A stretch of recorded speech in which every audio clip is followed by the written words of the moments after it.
विद्यासागर आए विद्यासागर, बोलो जय बोलो। आए विद्यासागर आए विद्यासागर, बोलो जय बोलो।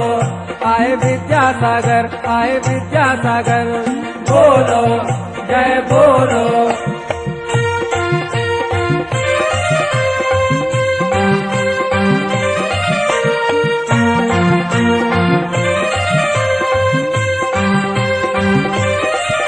आए विद्यासागर आए विद्यासागर, बोलो जय बोलो।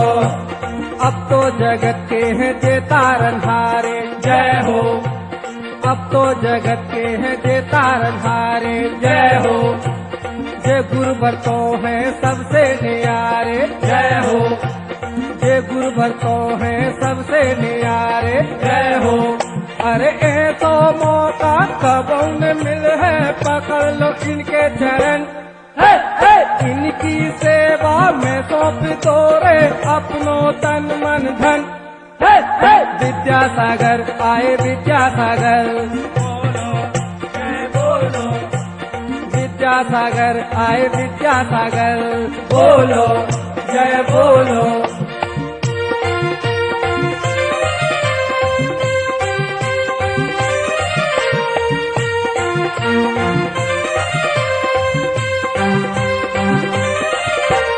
विद्यासागर आए विद्यासागर, बोलो जय बोलो। दर्शन को देखो भीड़ पड़ी है, जय हो। दर्शन को देखो भीड़ पड़ी है, जय हो। गुरुवर के दर्शन को आन खड़ी है, जय हो। गुरुवर के दर्शन को आन खड़ी है, जय हो। जेने दर्शन कर ले इनके कोई तो होगा मगन। जय विद्यासागर कर रहे सबरे भजन। विद्यासागर विद्यासागर, बोलो जय बोलो। विद्यासागर आए विद्यासागर, बोलो जय बोलो।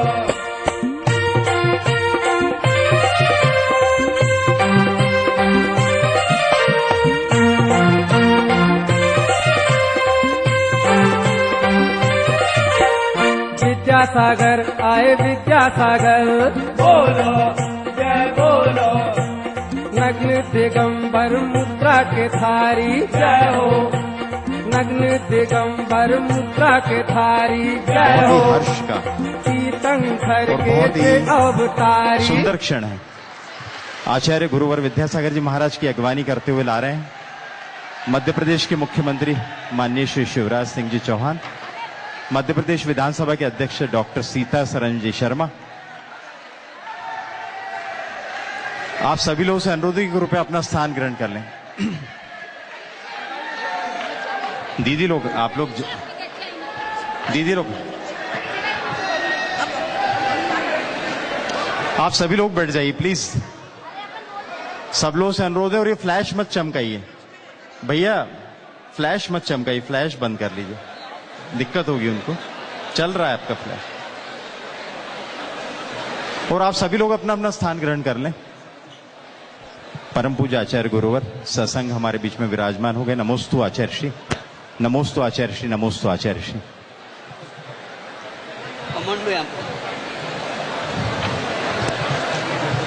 दीदी लोगों की बैठने की व्यवस्था यहां पर की गई और सामने ब्रह्मचारी भैया, कृपया अपना अपना स्थान ग्रहण कर लें।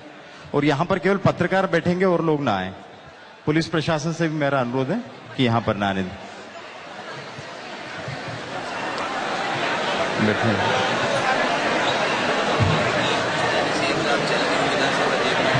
हमारे बीच मध्य प्रदेश के यशस्वी मुख्यमंत्री माननीय श्री शिवराज सिंह जी चौहान, मध्य प्रदेश विधानसभा के उपाध्यक्ष डॉक्टर राजेंद्र कुमार सिंह जी और अन्य विधायकगण पधारे। आपका बहुत बहुत स्वागत और अभिनंदन। आप सब लोगों से अनुरोध है कि कृपया आचार्य गुरुवर विराजमान है यहाँ पर, आप सब लोग शांत हो जाएं।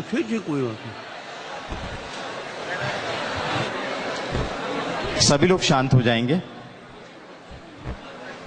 माननीय डॉक्टर सीतासरन जी शर्मा, श्री जयंत कुमार मलैया वित्त और वाणिज्यिक कर मंत्री, साथ में प्रमुख सचिव विधानसभा श्री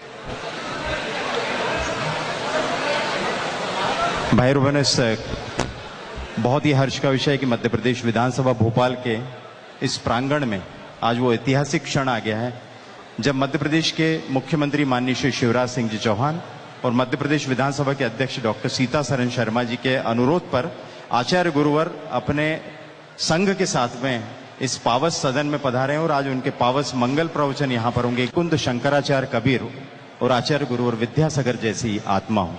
नमोस्तु आचार्य। इसी के साथ इस कार्यक्रम को आगे बढ़ाते हुए जैसे कि जिनागम संस्कृति और भारतीय संस्कृति भाई और बहनों के किसी भी कार्यक्रम का आगाज हम मंगलाचरण के द्वारा करते हैं, तो मंगल धन आचरण इन दो शब्दों के संयोग से बनाए शब्द मंगलाचरण, इसकी प्रस्तुति के लिए, शाब्दिक प्रस्तुति के लिए अब मैं शीतल छाया है कितने ऊंचे भाग हमारे, ऐसा सतगुरु पाया है।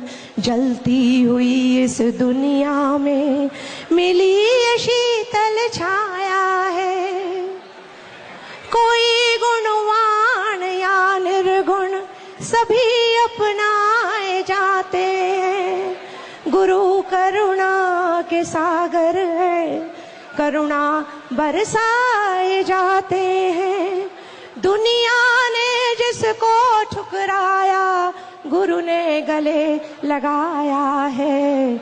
जलती हुई इस दुनिया में मिली ये शीतल छाया है। यहाँ बेचैन रूहों को सबर संतोष मिलता है। यहाँ बेचैन रूहों को सबर संतोष मिलता है। जो है बेहोश जन्मों से उन्हें भी होश मिलता है। जो है बेहोश जन्मों से उन्हें भी होश मिलता है। ले जाए वो रहमत दर पे जिसने शीश झुकाया है। जलती हुई इस दुनिया में मिली ये शीतल छाया है। जुबां गा गा के हारी है, जुबां गा गा के हारी है। कलम लिख लिख के हारी है। जमी आकाश से ऊंची गुरु महिमा तुम्हारी है। सतगुरु तेरी कृपा से ही दरिए तेरा पाया है। जलती हुई इस दुनिया में मिली शीतल छाया है।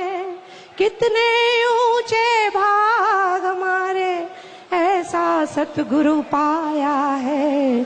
जलती हुई इस दुनिया में मिली शीतल छाया है।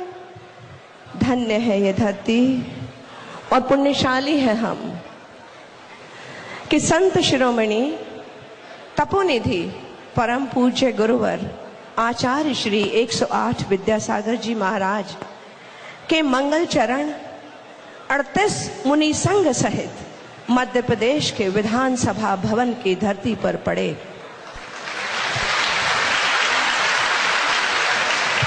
धन्य है धर्मनिष्ठ संवेदनशील मुख्यमंत्री माननीय शिवराज सिंह चौहान जी और विधानसभा के सुयोग्य अध्यक्ष माननीय सीतासरन शर्मा जी कि उन्होंने आचार्य भगवान को यहाँ दिव्य देशना के लिए निवेदन किया। और जहाँ जन कल्याण के लिए विधान बनाए जाते हैं, योजनाएं बनाई जाती हैं, लेकिन बात तो यह है कि उन योजनाओं के पीछे भाव क्या है। उस भाव में जन कल्याण के भाव जुड़ जाएं, अपने भावों का, अपने उपयोग का, जैसा आचार्य भगवान कहते हैं, अपने भावों का, अपने उपयोग का शुद्ध उपयोग हो सके। इसीलिए यहाँ दिव्य देशना देने आज गुरुवर सत्संग यहाँ विराजमान है। उनकी दिव्यवाणी हम सब भव्य जीवों के कल्याण के लिए खिरे। इसीलिए आज मध्य प्रदेश के इस विधानसभा भवन में पुण्य लाभ लेने के लिए कार्यपालिका और विधायिका सभी लोग यहाँ एकत्रित हैं। आज मध्य प्रदेश विधानसभा भवन में गुरुवर की वाणी दिव्यवाणी खिरेगी और वह दिन दूर नहीं जब गुरुवर की देशना संसद में भी खिरेगी। अनुरोध है माननीय मुख्यमंत्री जी शिवराज सिंह चौहान जी से और माननीय अध्यक्ष महोदय से कि इस धर्म सभा के सभागार को और नेता प्रतिपक्ष जी से और उपाध्यक्ष विधानसभा के उपाध्यक्ष माननीय राजेंद्र सिंह जी से और माननीय वित्त मंत्री जी से कि वे सभागार को उजालों से भरें। दीप प्रज्वलन करके और अब ये मांग कर किसी से रोशनी नहीं लाते, इन सब के घर में इनका अपना चिराग जलता है, इनके घर में आत्मदीप जलता है। कहते भी हैं भाई और बहनों कि दिन सुनहले और रातें चांदनी वाली रहे, रोज आ जाए अमावस और रोज हरियाली रहे, साल में एक आध दिन दीप जले तो क्या जले, ऐसे जलाओ तुम दिए कि हर घर में रोज दीपावली रहे। इन्हीं उदात्त भावनाओं को व्यक्त करता हुआ आचार्य गुरुवर ज्ञान सागर जी महाराज के चित्र के समक्ष द्वीप प्रज्वलन माननीय मुख्यमंत्री जी द्वारा, माननीय डॉक्टर सीतासरन शर्मा के द्वारा। इस द्वीप प्रज्वलन के पश्चात भाई और बहनों इस कार्यक्रम को हम आगे बढ़ाते हैं और ये बहुत फोटोग्राफर्स कृपया अगर एक साइड हो जाए तो उन लोगों को दिखाई देगा। फोटोग्राफर्स से अनुरोध है 5 मिनट में हट जाएंगे आप लोग, रुक जाइए थोड़ा सा। इसी के साथ मैं माननीय मुख्यमंत्री श्री शिवराज सिंह जी चौहान से अनुरोध करूंगा श्रीफल भेंट करके आशीर्वाद ग्रहण करें।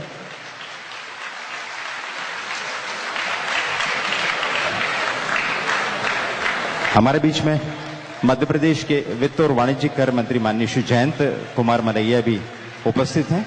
उनसे अनुरोध है कि वे श्रीफल भेंट करके आचार्य श्री से आशीर्वाद लें। इसी के साथ विधानसभा के उपाध्यक्ष माननीय डॉक्टर राजेंद्र कुमार सिंह भी हमारे बीच में मौजूद हैं।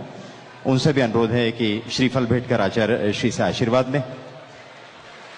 विधानसभा के उपनेता माननीय श्री बाला बच्चन जी से मेरा अनुरोध है, मध्य प्रदेश विधानसभा के आप उपनेता हैं विपक्ष के, श्रीफल भेंट करके आशीर्वाद ग्रहण करेंगे।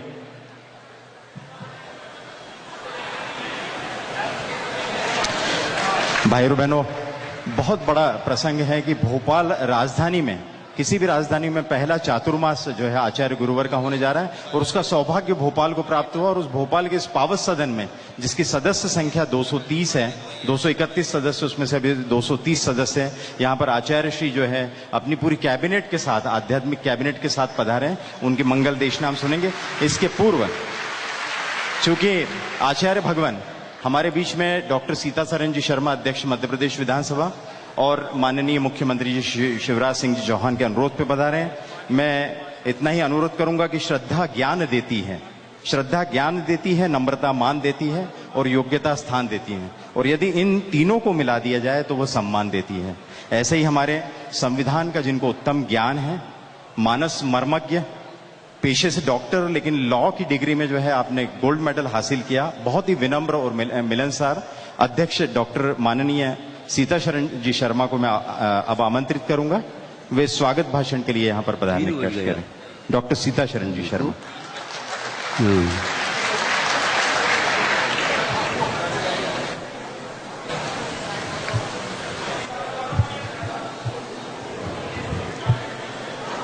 परम पूज्य संत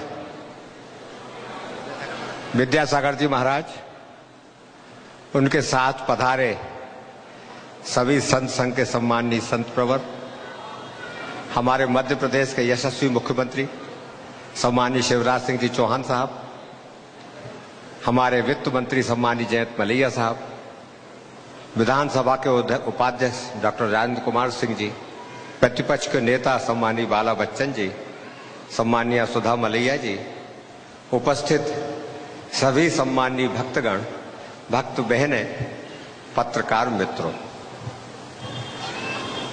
साधु चरित शुभ चरित कपासु, बड़े भाग और आवाही जासु। यह हमारा बड़ा सौभाग्य है कि आज हमारे बीच हमारे मुख्यमंत्री जी के आमंत्रण पर और मेरे अनुरोध पर पूज्य आचार्य जी हमारे बीच आए हैं और अपने प्रवचन से हमें आप्यायित करेंगे। मैं उनके चरणों में वंदन करते हुए उनका बहुत स्वागत करता हूं। श्रद्धावान लभते ज्ञानम, भगवान ने कहा गीता में, श्रद्धावान लभते ज्ञानम तत्परः जितेंद्रिय। सभी जो ज्ञान के गुण हैं वो यहाँ विराजमान हैं। मैं पुनः उनको प्रणाम करता हूं इस पंक्तियों के साथ। सेवक सदन स्वामी आगमनु, सेवक के घर में यदि स्वामी आ जाए, मंगल भवन अमंगल दमनु, सब और मंगल हो जाता है। मैं इनके साथ उनके चरणों में प्रणाम करते हुए और अपनी बात समाप्त करता हूं। बहुत बहुत धन्यवाद डॉक्टर सीतासरण शर्मा। अपनी विनम्रता के साथ साथ जो संवैधानिक ज्ञान है, नियमों का ज्ञान है, उससे सदन को इतनी कुशलता के साथ डॉक्टर शर्मा संचालित करते हैं कि सदन में एक नई परंपरा को उन्होंने कायम किया है। और इसी के साथ भाई और बहनों, मैं एक घटना को उल्लेख करना चाहता हूं कि जब आचार्य गुरु और विद्यासागर जी महाराज का यहाँ पर आगमन हुआ, भोपाल शहर में पधारे, तो माननीय मुख्यमंत्री जी डॉक्टर श्री शिवराज सिंह जी चौहान उनको आगमन पर जो है उनकी अगवानी करने पहुंचे थे। उसके पूर्व जो एक बैठक हुई थी व्यवस्थाओं के लिए, तो उसमें जब उनको बताया गया तो उन्होंने एक चीज कही थी जो मेरे मन को छू गई, उसको आपके साथ में मैं बांटना चाहूंगा। उन्होंने कहा कि मेरा जो सुबह मैं पूजा करता हूं, तो पूजा जो है आचार्य गुरु और विद्यासागर जी महाराज के स्मरण के बिना पूर्ण नहीं होती। इतनी भावनाएं जो है शिवराज सिंह जी की आचार्य गुरु और विद्यासागर जी महाराज के प्रति है और संघ के प्रति है। तो मैं इतना ही बोलना चाहूंगा कि दीप को तपे बिना प्रकाश नहीं मिलता, दीप को तपे बिना प्रकाश नहीं मिलता, और मंत्र को जपे बिना विकास नहीं मिलता। आदमी ही जब तब से बनाता है सब कुछ दोस्तों, लेकिन किसी को बना बनाया इतिहास नहीं मिलता। जैत से उठकर पूरे प्रदेश को विकास के नए पथ पर ले जाने वाले यशस्वी मुख्यमंत्री माननीय श्री शिवराज सिंह जी चौहान जैन से मैं अब आमंत्रित करते हुए अनुरोध करूंगा कि इस अवसर पर हमें अपने उद्बोधन देने का कष्ट करें। जैन इसलिए कह रहा हूं क्योंकि आचरण से जो है माननीय मुख्यमंत्री जी जैन ही। बोले आचार्य भगवान विद्यासागर जी महाराज की, मुनि संघ की, अहिंसा परमो धर्म की, आचार्य श्री के भक्तों की।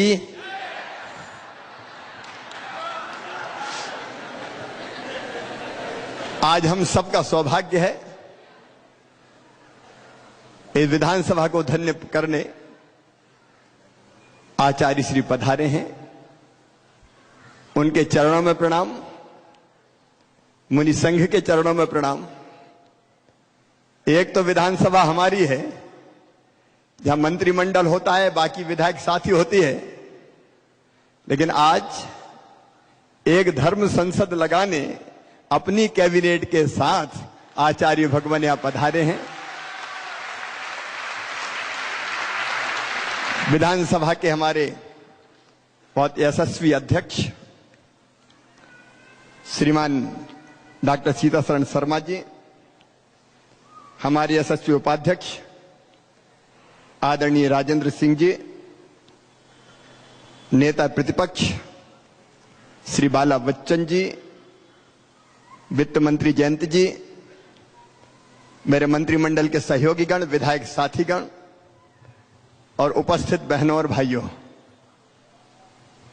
अभी संचालक महोदय जैन की बात कर रहे थे।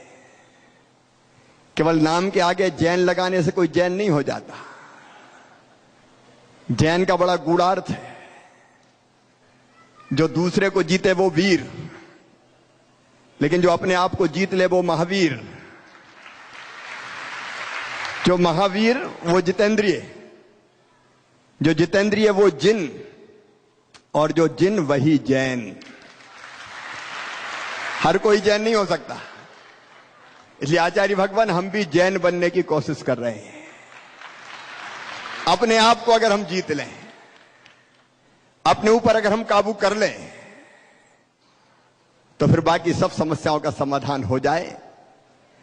इन अर्थों में सबको जैन बनने की कोशिश करनी चाहिए। लेकिन आचार्य भगवान आपके चरणों में यही निवेदन है। देखिए आज अद्भुत दृश्य है। यहां कई बार लगता है राजनीति तोड़ती है, लेकिन आचार्य श्री आप सबको जोड़ते हैं। पक्षों प्रतिपक्षों सब आपके दर्शन के लिए पधारे। सरकार का काम होता है रोटी कपड़ा मकान पढ़ाई लिखाई दवाई का इंतजाम करना, पुल पुलियां बनाए, सड़कें बनाए, स्कूल बनाए, कॉलेज बनाए, अस्पताल बनाए। लेकिन केवल इतना भर नहीं, लोगों की जिंदगी भी हम कैसे बनाए, लोगों के जीवन में परिवर्तन कैसे लाएं, हम लोग अपने स्तर पर प्रयास करते हैं। मध्य प्रदेश सरकार ने तो एक आनंद विभाग भी बनाने की कोशिश की है, क्योंकि हम जानते हैं कि पद और पैसा लोगों को आनंद नहीं दे सकता, लोगों के जीवन को प्रसन्नता से नहीं भरता, लोगों को चरम लक्ष्य प्राप्त करने तक नहीं पहुंचाता। ये छोटे मोटे सुख जो दिखाई देते हैं वो पानी के बुलबुले होते हैं, जितनी तेजी से बनते वैसे फूट भी जाते हैं। कई बार लगता है कि दुनिया दुख के अगाध सागर में डूबी है, आनंद की हिलोरें कैसे उठे। और उसमें हम जनप्रतिनिधि पक्ष के हों प्रतिपक्ष के हों, सरकार में हो सरकार के बाहर हो, हम कैसे अपने जीवन को बदलें, अपने आप को जीतें और जनता को उस रास्ते पर ले जाने में मददगार बन सकें, सहयोगी बन सकें। क्योंकि इतना सामर्थ्य हमारा नहीं है कि हम ले ही जाएं, वो तो आप जैसे संतों का काम है जो सर्वस्व त्यागी हैं, तपस्वी हैं। लेकिन उसमें हम सहायक कैसे बने, आज आपके चरणों में यही प्रार्थना है कि आप इस गूढ़ अर्थ को हमें समझाएं, इस रास्ते को हमें बताएं। कहते थे कोई कहीं जा रहा था, एक गुरु कहीं जा रहे थे, शिष्य साथ में थे। शिष्य ने पूछा, गुरुदेव कोई कहीं जा रहा हो और रात हो जाए, दिखाई ना दे, तो फिर कैसे आप अपना रास्ता ढूंढ रहे? तो गुरुदेव ने कहा, बेटा फिर चंद्रमा के प्रकाश में अपना रास्ता देखे। उन्होंने कहा, घोर अमावस की रात हो, चंद्रमा भी दिखाई ना दे, तो फिर कैसे अपना रास्ता खोजे? तो गुरुदेव ने कहा कि फिर तारों के प्रकाश में, टमटमाहट में अपना रास्ता ढूंढने की कोशिश करें। अगर सावन का महीना हो, घनघोर घटा छा जाए, कुछ भी दिखाई ना दे, ना चंद्रमा ना तारे, तब कैसे अपना रास्ता ढूंढें? का फिर लालटेन जलाकर उस प्रकाश में अपना मार्ग देखें। और का आंधी तूफान आ जाए, दिया भी बुझ जाए, लालटेन का कोई अर्थ ना रह जाए, तो कैसे अपना रास्ता खोजें? तब गुरुदेव ने उत्तर दिया, तब तो एक ही मार्ग है, आत्मा को ही दीपक बना के उसी के प्रकाश में अपना रास्ता दिखे। आत्मदीपो, आत्मदीपो भवा। लेकिन ये आत्मा को दीपक बनाए कैसे? गुरुदेव आज आप सब, हम सबको जो अल्पज्ञ हैं, हम सबको बताने की कृपा करके हमें भी कृतार्थ करें, ताकि हम सब विधायक मंत्री मिलके अपनी जनता की बेहतर सेवा कर सकें और उस दिशा में ले जाने का प्रयास कर सकें। एक बार आपके चरणों में प्रणाम करते हुए, क्योंकि हम सब आपको सुनना चाहते हैं, आप हमें ज्ञान का, कर्म का, भक्ति का मार्ग बता के ऐसा रास्ता दिखाइए कि हम उस रास्ते पर चलकर अपने मानव जीवन को भी सफल, सार्थक और धन्य कर सकें और जनता के भी बेहतर काम आ सकें। आपके चरणों में प्रणाम, मुनि संघ के चरणों में प्रणाम। बोलिए आचार्य भगवान विद्यासागर जी महाराज की। चौहान, जिनके उठने में कुरान और बैठने में गीता हो, परम पूज्य आचार्य गुरु और विद्यासागर जी महाराज के चरणों में नमोस्तु करते हुए मेरा करबद्ध अनुरोध है कि कृपया अपने आशीर्वचन हमें प्रदान करें। ओम नमः सिद्धेभ्यः, ओम नमः सिद्धेभ्यः, ओम नमः सिद्धेभ्यः। अहिंसा परमो धर्म की आचार्य गुरुवर श्री ज्ञान सागर मुनि महाराज की,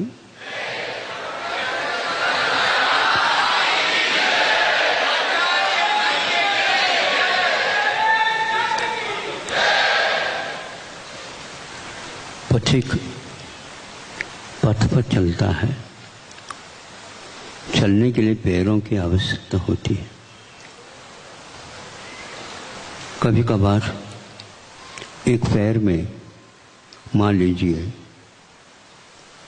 कांटा लग जाए, फिर भी वह चलता रहता है, लंगड़ाता आगे बढ़ता रहता है। गति उसका अवरुद्ध तो हो रहा है, लेकिन फिर भी लक्ष्य की ओर कदम उठते हैं। एक पैर के द्वारा भी चला जा सकता। एक हाथ में अच्छे कार्य करने के लिए दो हाथ मिले हैं। एक हाथ से कार्य होता है दूसरा हाथ उसका सहयोग देता है। मान लीजिए उसका एक हाथ टूट गया है, ऊपर उठ नहीं रहा है, तो भी वह अपना कार्य कर सकता है, करता है। एक हाथ भी कार्य करने की क्षमता रखता है। आंखों के द्वारा पथ पर देखना अनिवार्य होता है। आंखों के बिना हम आगे पहचान नहीं पाते। मान लीजिए एक आंख किसी भी कारण क्षतिग्रस्त हो गई, तो भी एक आंख के द्वारा हम अपने पथ पर आगे बढ़ सकते हैं। ये जो कोई भी आपके सामने युगल के साथ काम होते थे, उनमें से अकेला भी रह जाता है तो काम रुकता नहीं, सुचारू रूप से चल सकता है। किंतु एक पक्षी है और उसके दो पंख है, उड़ना चाहता है, उड़ता है। ध्यान रहे, यदि उनमें से एक पंख निकल गया, क्षतिग्रस्त हुआ, तो क्या वह आसमान में उड़ सकता है? नहीं उड़ सकता। ऐसे ही लोकतंत्र के महान विशाल आकाश में उड़ने के लिए पक्ष और विपक्ष दोनों अपेक्षित होते हैं।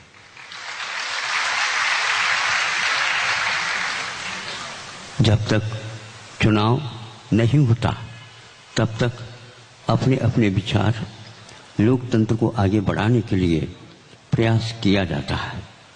एक महीने की अवधि में वह सारा समेट जाता है।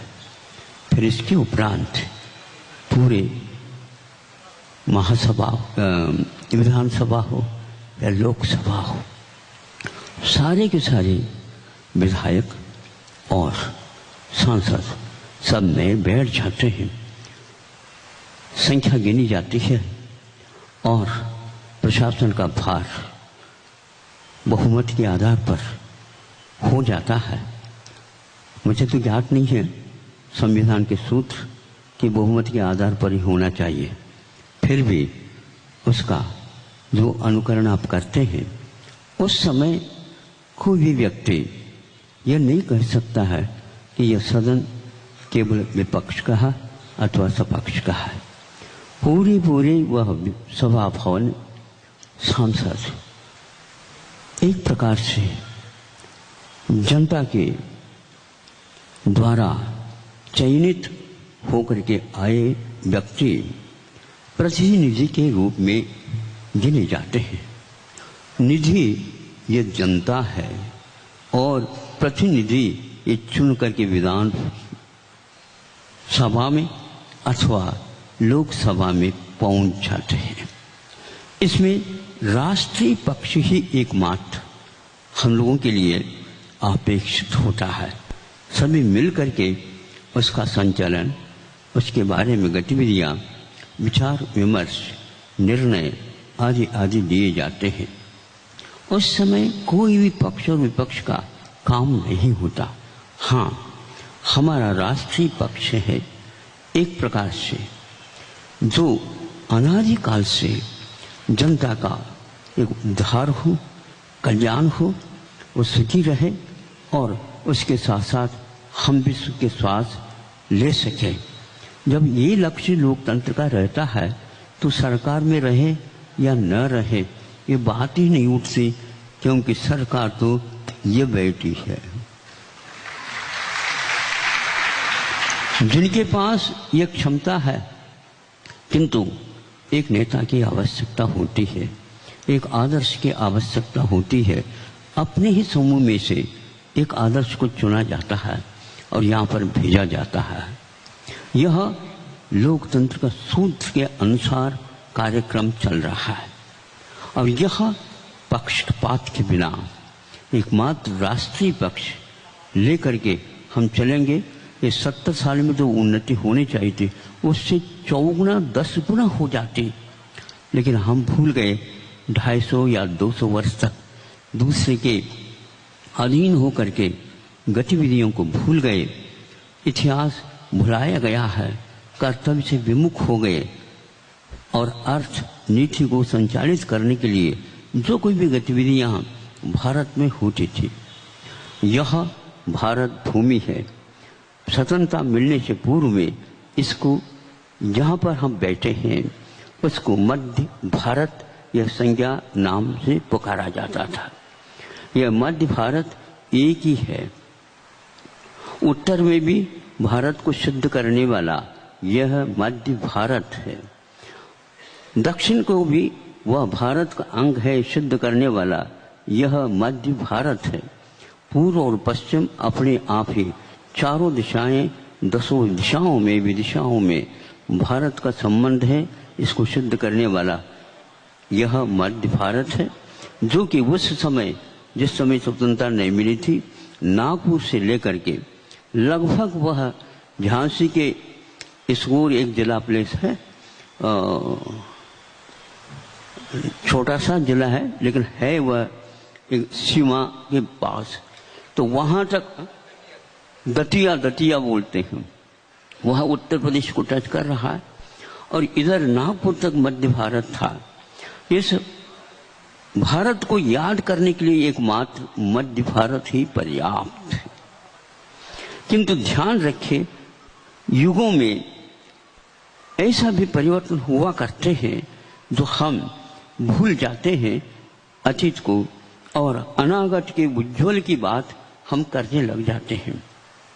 अब आइए हमें पक्ष और विपक्ष छोड़ करके दोनों कंधे से कंधे मिला करके जब तक आप किसी भार, बहुत कठिन भार को उठाने के संकल्प करते हैं, उससे पूर्व में एक ध्वनि को भी हमें प्रशिक्षित करना पड़ेगा। अपने आप को जब तक एक ध्वनि से हम नहीं बैठेंगे और बनेंगे नहीं, वह भार उठने वाला नहीं। जो मशीन या यंत्र के द्वारा उठने की क्षमता रखता है उसको आप लोग उठा सकते हैं, किंतु हाँ या ना, ये 2 आवाज पर्याप्त है। वहां पर शिक्षा की कोई आवश्यकता नहीं। इस संस्कार से जब हम बंध जाएंगे, अवश्य ही इस लोकतंत्र को हम विश्व के कोने कोने तक पहुंचा सकते हैं। आज यह भारत एक प्रकार से विश्व में सबसे बड़ा लोकतंत्र का नीति न्याय के अनुसार चलाने वाला मात्र एक भारत है।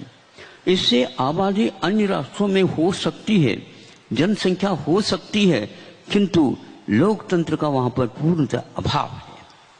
यह आप लोगों को याद रखना चाहिए। इतिहास को ओझल करने से ही ये परिस्थितियां होती चली जा रही है। पक्ष और विपक्ष एक पक्ष के 2 हाथ है, 2 पैर हैं और 2 साधन हैं। उनमें से एक भी क्षतिग्रस्त होगा, वह कभी भी पक्षी ऊपर नहीं उठ सकता। इसलिए आप लोग विधान सभा में बैठे हैं तो यहाँ पर बुलाया गया है, भैया क्या विधान चलता है, कौन सा संविधान है, हम थोड़े से देख लें, सुन लें और उसको विचार करें। ऐसा मन में विचार आया। यहाँ के उस मध्य प्रदेश के वर्तमान कर्ता धर्ता जिसको बोलना चाहिए शासन के अपेक्षा से, तो उन्होंने आकर ही कहा महाराज कि आपको विधानसभा में आना है। अभी हम आए हैं, अगवान के लिए आप आए हैं, पहले से निमंत्रण आप दे रहे हैं। मैं निमंत्रण से तो आता नहीं, लेकिन फिर भी यह निमंत्रण वैसा निमंत्रण नहीं जो भोजन का होता है। ये एक भोजन देने का है और भोजन देने के लिए निमंत्रण देने की कोई आवश्यकता वैसे नहीं पड़ती। आप रात दिन यहाँ पर बैठे बैठे जैसे श्रमण लोग, साधु लोग, संत लोग अनियत विहार होकर के चलते रहते हैं, आपकी गतिविधियां ऐसे विचित्र है। मैं समझता हूँ हमारे जैसे आप भी अनियत विहारी है। कब खाते हैं, कब पीते, कहाँ पाते हैं, क्या करते हैं, वो कहते हैं स्वयं में हमारा कोई ठिकाना नहीं, और हमारा कहाँ ठिकाना है बताओ। आप एक स्थान पर, एक प्रदेश पर बंद करके चल रहे हैं। हम पूरे मध्य प्रदेश से नहीं, हमारा तो भारतीय राष्ट्र है। चूंकि यहाँ पर संस्कृति अहिंसा की है, चूंकि यहाँ पर प्रत्येक जीव प्रत्येक द्रव्य स्वतंत्र रहता है और स्वतंत्र ही रहेगा, किंतु किसी के अधीन उसको रखने का जो प्रयास पुरुषार्थ किया जाता है वह हमारा अज्ञान है। अज्ञानेन आवृतम ज्ञानम येन बुह्यन्ति जन्तवः, इस प्रकार वाणी है गुरुओं के। क्योंकि अज्ञान के कारण ही हम अंधे हो जाते हैं, हम मदान्ध हो जाते हैं, फलस्वरूप हम मोहित होकर के कर्तव्य और अकर्तव्य से विमुख हो जाते हैं। भेद विज्ञान का अभाव हो जाता है, अंतर्दृष्टि हमारी लुप्त हो जाती है और बाहरी धन वैभव को ही हम सब कुछ मान करके चलते हैं। कोई भी राष्ट्र धन की अपेक्षा से या बिल्डिंगों की अपेक्षा से और कोई भी अपेक्षा से उन्नत नहीं माना जाता। जहाँ की संस्कृति जीवन को उत्कृष्टता की ओर ले जाने की संस्कृति रहती है, वही राष्ट्र सबसे धनाढ्य माना जाता और भारत उसमें अग्रणी रहा है। कभी कभी नेताओं के मुख से ये शब्द सुनने के लिए मिल जाते हैं कि हमारा भविष्य हमारा अतीत हो। मैं हमेशा हमेशा अतीत को भूलना नहीं चाहता। अतीत में जो वैभव था, संस्कृति थी, रक्षा थी, इतिहास के पन्ने उठाते उठाते ऐसे ज्ञान होता है, किंतु आज उसको कुछ क्षति से पहुंच गई है। वर्तमान में जितने भी शिक्षा प्रणाली में सब कुछ विषय होते हुए भी विज्ञान को मुख्यता दे करके इतिहास को गायब कर दिया गया, इतिहास को तिरोहित कर दिया गया। कि विदेश के लेखकों ने भी भारत के बारे में, उज्ज्वलता के बारे में जो लिखा है, आज के विद्यार्थी, आज के इंजीनियर, आज के चिकित्सक, आज के वकील, आज के न्यायाधीश कोई भी नहीं जानने की कोशिश कर रहा है। मैं इसलिए इस विधान भवन में आने का सोचा, इसको निमंत्रण को छोड़ना नहीं चाहिए, ताकि हम समझे हमारा कर्तव्य क्या है। हमें केवल इस भवन में बैठने का अर्थ ये नहीं है, यहाँ पर यह पवित्र स्थान है जहाँ पर अहिंसा के अनुसार चलने वाले भारत की संस्कृति के रक्षा के लिए ऐसी गतिविधियां होती रहती हैं और उसके बारे में निर्णय लिया जाता है, विचार विमर्श किया जाता है, फिर बाद में उसको मूर्त रूप लेने के लिए संकल्प कर दिया जाता है और 5-5 वर्ष के लिए यह कार्यक्रम आप लोगों के द्वारा निष्पादित होता है। ये कितना बड़ा पवित्र, ये 250 वर्ष के बाद जब 70 वर्ष आज मिले हैं, कितने पंचवार्षिक योजनाएं हो गए, बीच में भी चुनाव हो गया होगा, किंतु सबका ध्येय एक ही मात्र था, इस सदन में बैठ करके हमें केवल पक्ष और विपक्ष को छोड़ करके राष्ट्रीय पक्ष के बारे में सोचना है। ऐसा दृढ़ संकल्प बहुत महत्वपूर्ण माना जाता है। जब कभी भी हम सुनते हैं नेताओं के मुख से, देखो कितनी भाग दौड़ करते रहते हैं, एक एक दिन में कहां पर सभा को उपस्थित होकर के संबोधित करते रहते हैं और उसके लिए जो साधन सामग्री जुटाते हैं और जनता के बीच में जाकर के वह कार्य संपादित करते रहते हैं। जन जन तक संबंध रखने का यह यहाँ का इतिहास रहा है। तब कहीं जाकर के वो राजा महाराज ये कि भी होते थे, लेकिन यथा राजा तथा प्रजा इस उक्ति को चरितार्थ करते थे। प्रजा कभी भी सोचते नहीं थे हमें क्या सोचना है, राजा है तो प्रजा का कल्याण निश्चित है। और वो कल्याण किस लिए, खा रोटी बचती इसलिए नहीं, किंतु हमारा आत्म तत्व एक प्रकार से धर्म की साधना में लगे और सबके लगे। जैसे उन्होंने कहा कि हमें परमार्थ भी चाहिए, अर्थ का सदुपयोग करेंगे अवश्य ही परमार्थ आपको मिलेगा। यदि अर्थ का अपव्यय करेंगे, ये भवन अर्थ के अपव्यय के लिए नहीं बना, किंतु परमार्थ की खोज के लिए जो भारत ने कदम उठाए हैं और ये अनादिकाल से उठाता आया है, उसको अक्षुण्ण बनाए के रखने के लिए ये सारा का सारा कार्यक्रम है। एक वृक्ष है और उसके वृक्ष के कितने अंग होते हैं आप देखते हैं। बीज का अंकुरण होना, यह वृक्ष के निर्माण में एकमात्र से यात्रा प्रारंभ हो जाती है। बीज को उचित स्थान पर रखा जाता है, डाला जाता है, जहां पर किसान अपनी मिट्टी को बहुत अच्छे ढंग से समतल बना करके वह प्रतीक्षा करता रहता है। आषाढ़ में तैयार करता है और श्रावण में घटाएं आकर के उसको फुला देती है और उसमें वह बीजों को अंकुरित कराने के लिए डाल देता है, वह अंकुरित हो जाता है। वृक्ष की ये यात्रा अथवा उस अंकुर की यात्रा दो दिशाओं में प्रारंभ हो गई, नीचे की एक यात्रा और ऊपर की यात्रा। ऊपर की यात्रा आसमान में दिखती है, लेकिन नीचे की यात्रा की ओर किसी ने दृष्टिपात नहीं किया। यदि वह बैलेंस्ड नियंत्रित होकर के नीचे नहीं जाता तो ऊपर जाने के बाद वह निश्चित रूप से गिर जाएगा।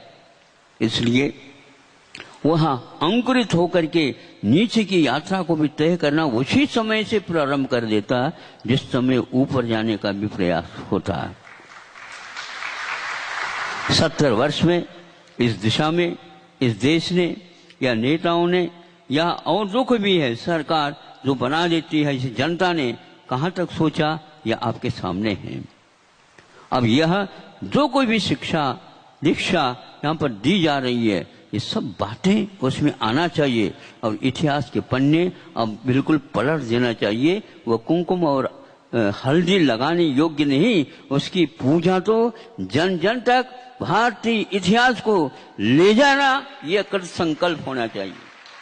और इसके लिए अहिंसा की पूजा करते हुए हमारा भी यही विकल्प है, हमारा भी यही संकल्प है। जिस प्रकार आप लोग यहाँ पर गतिविधि चलाते हैं, उसी प्रकार जहाँ आप पर अहिंसा की आरती उतरती है, वहां पर जाकर के संघ को कह रखा है।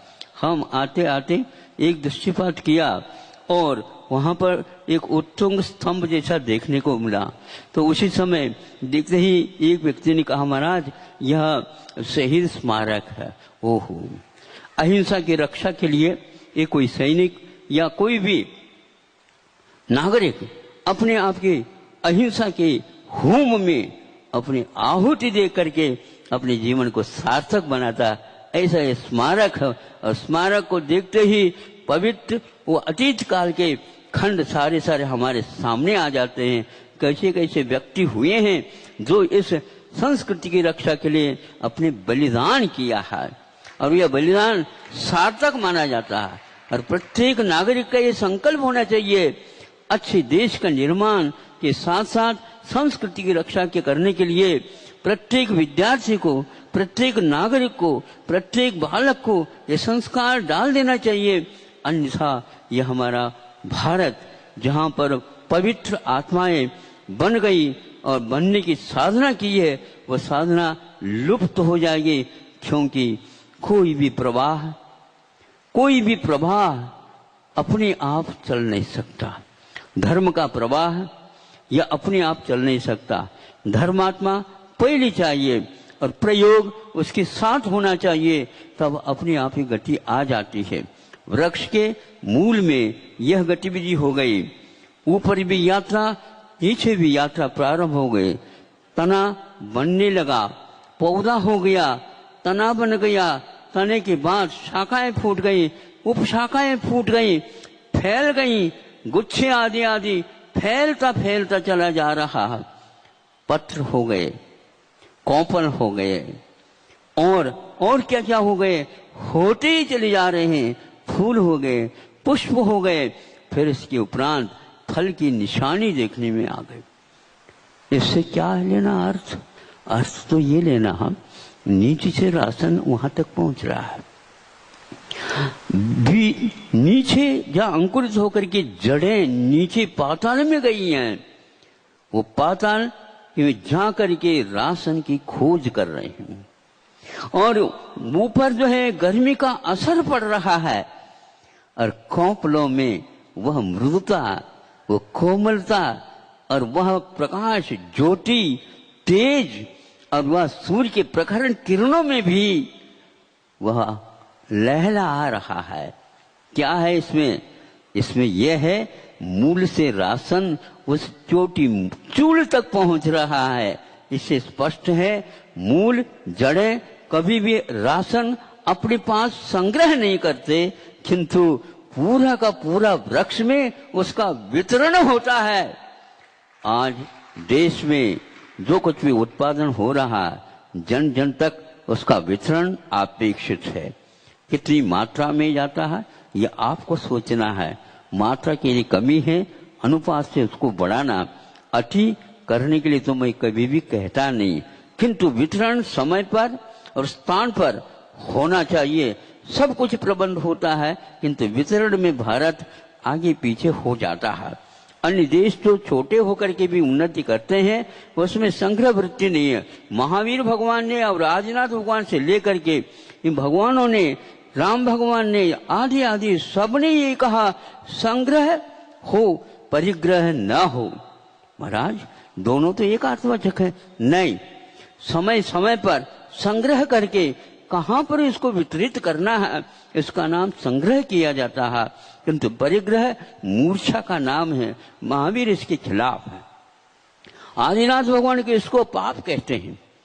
जैनियों के यहाँ 5 पाप होते हैं। 4 पाप से परहेज बहुत जल्दी करते जैन लोग, किंतु अंतिम पाप उनको याद नहीं है, क्योंकि उनको पट्टी नहीं पढ़ाया गया। क्या है महाराज? पट्टी ये है कि परिग्रह को, अर्थ को और ये सारे धन वैभव को एक प्रकार से परिग्रह कहा गया है। इसके पीछे यदि मूर्छा रहेगी, समय पर यदि आप लोग उसका जनता में वितरण नहीं करेंगे तो जैन काय क्यों हो आप लोग?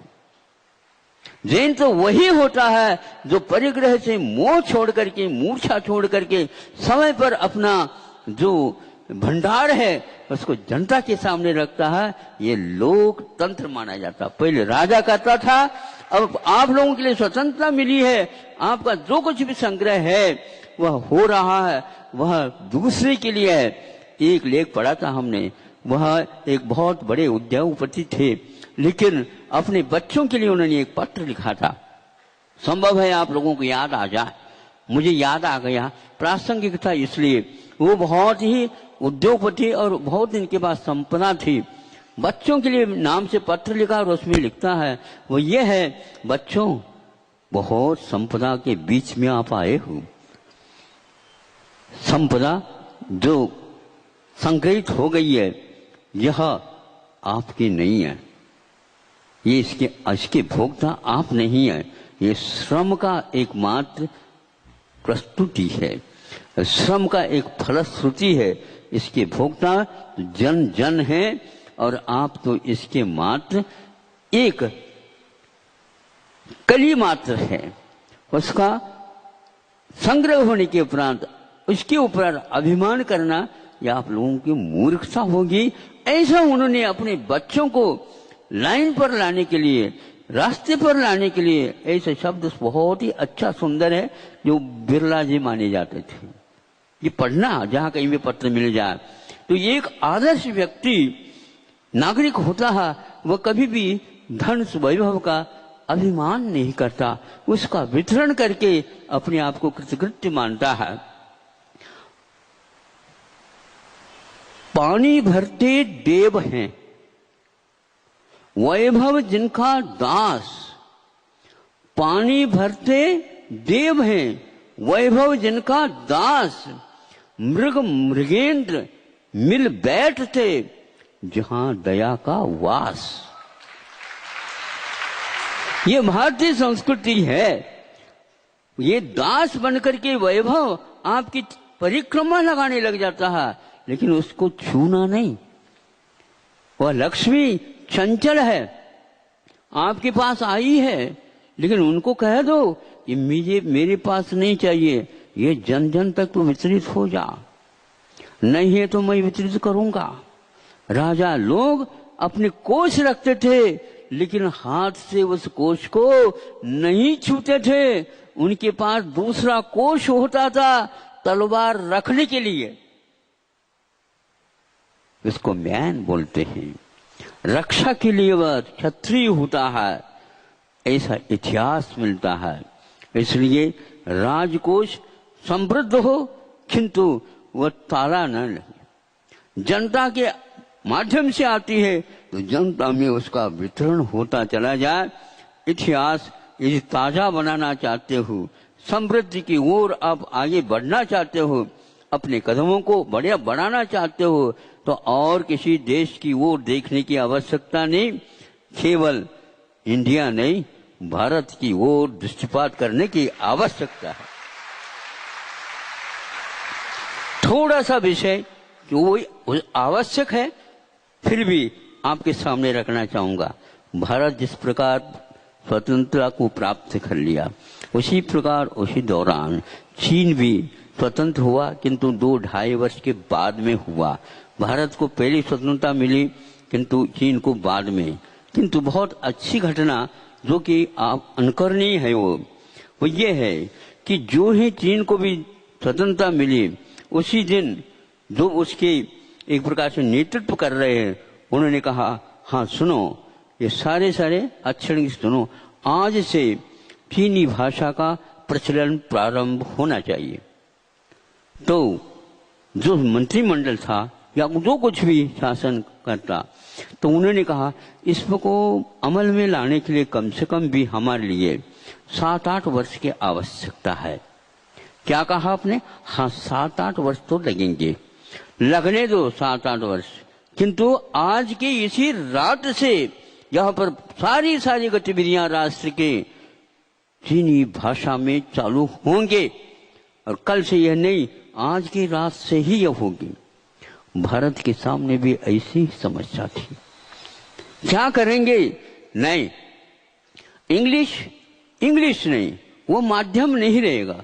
जिस भाषा में हम सीखे हैं और जिस भाषा का नाम यहाँ रखा भारत, ऐसी स्थिति में हमें भी भारतीय कोई न कोई भाषा जिसके माध्यम से सब गतिविधियां होना चाहिए, ऐसे संकल्प इतिहास में लिया हुआ है।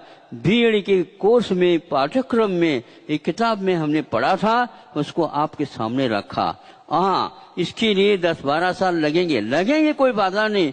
10-12 साल में हम एक भाषा ऐसी चुनेंगे जिसके द्वारा निश्चित हम इंग्लिश के जोड़ में आकर के काम करेंगे। किंतु यह संकल्प उनका ज्यों का त्यों बना रहा, पाठ्यक्रम में रखी हुई पुस्तिका में। आज यहाँ पर कहते हुए बहुत हर्ष होता है, या स्वाभिमान आप लोगों का जागृत होना चाहिए।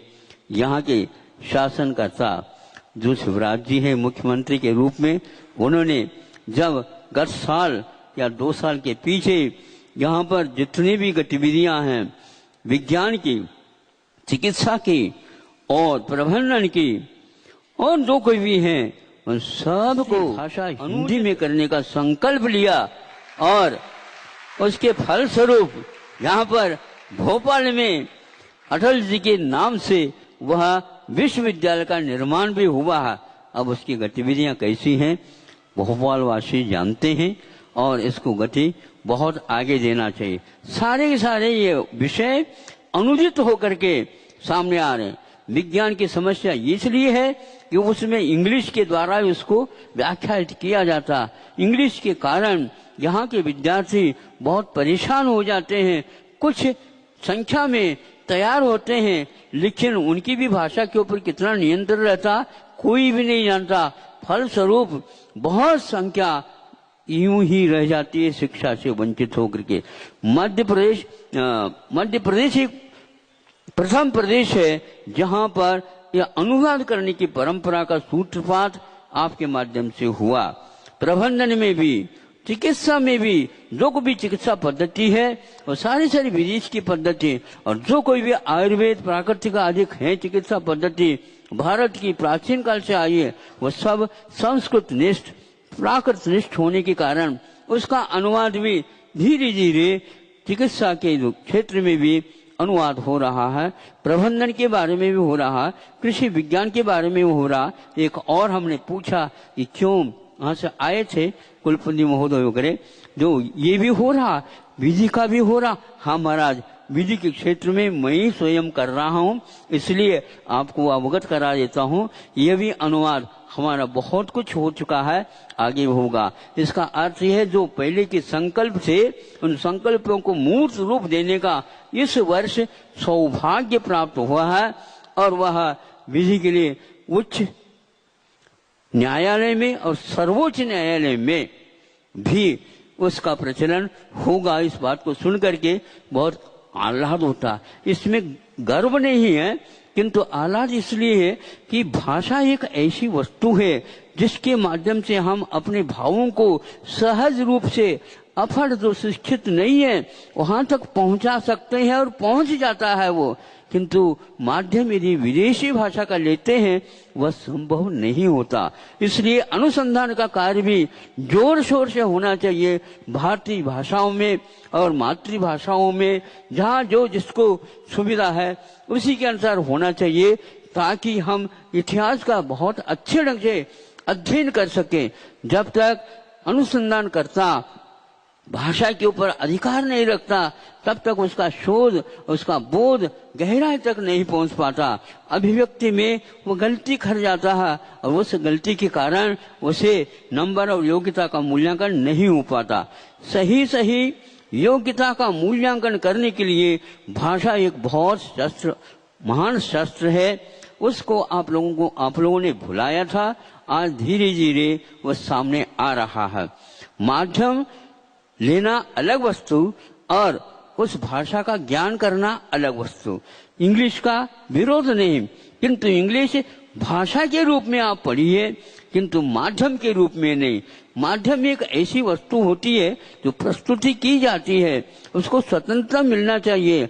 आप भाषा की अपेक्षा से अभी परतंत्र हैं, इस परतंत्रता को फेंक देना चाहिए आप लोगों को। लेकिन मेरा अधिकार तो नहीं है। विधानसभा में आकर के इस प्रकार मैं बोलूं तो लगता तो है मुझे भी संकोच होना पड़ रहा है, लेकिन फिर भी आप लोगों ने निमंत्रण दिया इसलिए कह दिया आपने। कुछ बिंदु ऐसी हैं जो हमारे थोपी गई हैं, उसके पीछे हमने कोई सोचा नहीं, उसके पीछे हमने कोई अनुसंधान किया ही नहीं। ये एक बात कहना चाहता हूं कि 18वीं शताब्दी में भारत में क्या था, शिक्षा पद्धति में और कृषि विज्ञान में, धातु विज्ञान में, जल प्रबंधन में आदि आदि बहुत सुंदर विदेशी लेखकों ने यहाँ की शिक्षा पद्धति का वर्णन किया है। ब्यूटीफुल ट्री के माध्यम से उसका अनुवाद धर्मपाल इत्यादि के माध्यम से हुआ है कि सुंदर वृक्ष। ये सुंदर वृक्ष क्या है? वह केवल विद्या शिक्षा की अपेक्षा से। उन्होंने लिखा है कि भारत वह वैज्ञानिक क्षेत्र था, सारे जो विश्व के जितने भी वैज्ञानिक राष्ट्र हैं वह इससे सीख करके गया है, वो लिखा हुआ है यहाँ पर। ऐसा वह लौह तत्व का आविष्कार करता था 18वीं शताब्दी में। उस प्रकार का आविष्कार किसी देश में नहीं था और उसके लिए उन्होंने नमूने के रूप में ये कहा, यह वह लौह तत्व है जिसके हम शल्य चिकित्सा में सीधे ही उपयोग कर सकते हैं, औजार का काम कर सकता, जंग नहीं खाता, ये इसका अर्थ है। और आज भी दिल्ली वगैरह में ऐसे स्मारक बने हुई हैं जो लौह तत्व के, वह रात दिन पानी बरस रहा है, गर्मी पड़ती है, सर्दी पड़ती है, सब कुछ होता है, लेकिन उसका अभी तक ज्ञात नहीं हुआ ये कौन सी शताब्दी में इसका आविष्कार हुआ है। विज्ञान कहने से विदेश अथवा यूरोप के अलावा और कोई है ही नहीं, ऐसा मानने वाले अपने स्वाभिमान से च्युत हो गए। अथवा यूं कहना चाहिए वैज्ञानिक युग में भी वह इतिहास के विज्ञान को बारे में वह सोचना नहीं चाहते। भारत को कृषि प्रधान देश कहा गया है और था, बिल्कुल आज भी है, किंतु वह उसी की नकल पर चलना चाहता है। उसके लिए मैं कहना चाहता हूँ भारत में वर्तमान में अथवा विदेशों में वर्तमान में कृषि विज्ञान कितना उन्नत है, उसके लिए उन्होंने लगभग इतने क्विंटल नहीं, वो तो इतिहास की बात होगी। वर्तमान में कितना है? वर्तमान में ज्यादा संभव है 36 क्विंटल तक बोरी जिसको बोलते हैं आप लोग, यहाँ तक उत्पन्न होता है। और उस इसमें लिखा हुआ है 18वीं शताब्दी उस समय कि 56 क्विंटल 56 बोरी धान इस 1 एकड़ में निकलता था। कौन सा कृषि विज्ञान था मुझे बताओ। इसलिए विश्व के बारे में आप सोचो नहीं, भारत के बारे में सोचो, राज्य के बारे में सोचो। आप उतना 56 के बाद कहीं जाओ, कहो कि हम इतिहास से भी आगे बढ़ गए। लौटो और भारत को लौटाओ। भारत को लौटाना परम अनिवार्य है। भारत को लौटाने से हमारे महापुरुष हमारे सामने आ जाएंगे और हमारी बूढ़ापन एकदम उठेगा ऊपर। अरे हम तो ऊंट की आदत वाले हो गए। ऊंट समझता कि मेरे से उन्नत और कोई है ही नहीं। जब पहाड़ की तलहटी में पहुंच जाता, ये कौन आ गया? अरे आंखें तो खोल। आंखें खोलने की आवश्यकता है, लेकिन भीतर की आंखें, स्वाभिमान की आंखें खोलो। आपको यदि सुनने में आ रहा है तो इसको नोट करिएगा और इतिहास को लौटाने का प्रयास करिएगा। कोई विश्व में इतिहास भारत जैसा नहीं मिलेगा। प्रशासकीय परीक्षाओं में भी इस इतिहास को ओझल कराया जा रहा है। कोई भी हम देखता है उसके पाठ्यक्रम को, उसमें कोई या ना नहीं आता। यदि आता भी है तो भारत का थोड़े बहुत इतिहास दे करके उस इतिहास के साथ तुलना करके परीक्षाएं पास कराई जा रही है। जब ये किताब हमने उन प्रशासकीय विद्यार्थियों को दिया, उनकी आंखों में पानी आ गया और कुछ ही क्षण के उपरांत वो कहने लगे, महाराज हमारा खून उबल रहा है, क्योंकि हमें यह सब ओझल कराया गया है। इस प्रकार की शिक्षा प्रणाली कभी भी नहीं होना चाहिए। अनुसंधान के क्षेत्र में भी भारत बहुत लंबा चौड़ा आगे था, लेकिन आज केवल अनुसंधान होता है तो विदेश में ही होता है। यहाँ पर शिक्षण पूर्ण करो और वहां पर अनुसंधान करो। अनुसंधान के उपरांत इस देश का नहीं होता, वह उसी देश का हो जाता, वहीं की नागरिकता हो जाती है, उसी के लिए सब कुछ हो जाता है। किंतु यहाँ पर भारत भूमि के लिए अथवा यहाँ की माँ को कोई भी संतान नहीं है। इस प्रकार आपको नहीं सोचना चाहिए। समय आपका जितना दिया गया था उतना पूर्ण हो गया है। आप वृक्ष के हर एक पार्ट भाग के बारे में सोचो। पत्ता की ओर भी देख रहा है वो मूल, और वहां पर योग्य वह वितरण कर रहा है। एक पत्ता, एक पुष्प, एक फल, एक बूंदी और एक वो सारे के सारे उसके वृक्ष के प्रफुल्लित है, आनंदित है, और आप उसे अपने फोटोग्राफी के द्वारा सुंदरता को कैद कर देते हो। देखो कैसा इतिहास था। किंतु आज मूल की ओर किसी का दृष्टिपात ही नहीं, जिसके माध्यम से वह आकाश को चूमने वाला वृक्ष भी कभी भी गिर सकता है। लेकिन पहला ऐसा वृक्ष नहीं था। उसकी फाउंडेशन, उसका मूल जो था वो बहुत मजबूत था। इस प्रकार एक पक्ष वाला, एक पंख वाला जिस प्रकार आसमान में उड़ नहीं सकता, उसी प्रकार ये संविधान का विधान करने वाला भवन में कि पक्ष और विपक्ष दोनों मिलकर के समय समय पर अपने पंखों को और गति दीजिए, फिर बाद में बहुत दूर आसमानी में चले जाएंगे। दूर दूर के देश भी इस भारत को देख करके अपने आप को धन्य मानेंगे, और वो नहीं माने या न माने, आप तो धन्य तब मानेंगे अपने आप को। हमारा ये युग बहुत अच्छा है। राजा नहीं किंतु प्रजा को ही राजा का तंत्र मिला हुआ, प्रजातंत्र का यह राष्ट्र विश्व में प्रसिद्ध है। अब शिक्षा प्रणाली में थोड़ा सा अंतर लाना चाहिए, जिसके द्वारा जीवनोपयोगी वस्तुओं का निर्माण कर सके, वही एकमात्र शिक्षा है। मांगे वह शिक्षा का फल नहीं होता, पराश्रित हो वह शिक्षा का फल नहीं होता। स्वास्थ्य होना चाहिए, स्वस्थ होना चाहिए, किंतु आज के विद्यार्थी रुग्ण होते चले जा रहे हैं, मानसिक दृष्टि से और शारीरिक दृष्टि से भी और आर्थिक दृष्टि से तो और होते चले जा रहे हैं। तीसरा, नीति न्याय के अनुसार चलने का, अपने आप ही जिस शिक्षा के माध्यम से बोध मिलता है, दिशा मिलती है, वही शिक्षा मानी जाती है। अंत अथवा वो अंतिम ध्येय जिसको आत्मनिष्ठ अध्यात्म बोलते हैं, उसको वह पा सकता है। ऐसी शिक्षा यहाँ पर होती थी।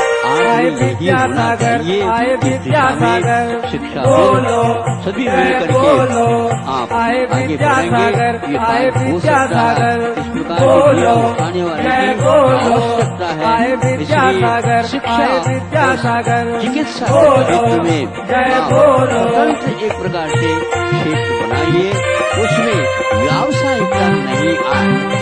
इतिहास पढ़ने से क्या होता है, चिकित्सा में भी पैसे नहीं लिया जाता था और शिक्षा में भी आए विद्यासागर, आए विद्यासागर, इसको देख बोलो लगता है जय जब बोलो। शिक्षा के क्षेत्र में ये अब घुस तो गया जगत के व्यवसाय, हैं ऐसी तारनहार, स्थिति में भारत जय को हो। लौटाना बहुत अब तो कठिन है। जगत के ये हैं आप लोगों के संभव की ओर हम जय हो। करते हैं। युवा ये पीढ़ी, गुरुवर युवा तो शक्ति है सबसे इसको लौटा सकता है। जय हो। जो अनुभवी है ये उनके गुरुवर मंत्र तो है को सबसे सुन करके उनके जय हो। अनुभवों को अपने काम में अरे लेकर के तो कर सकता है।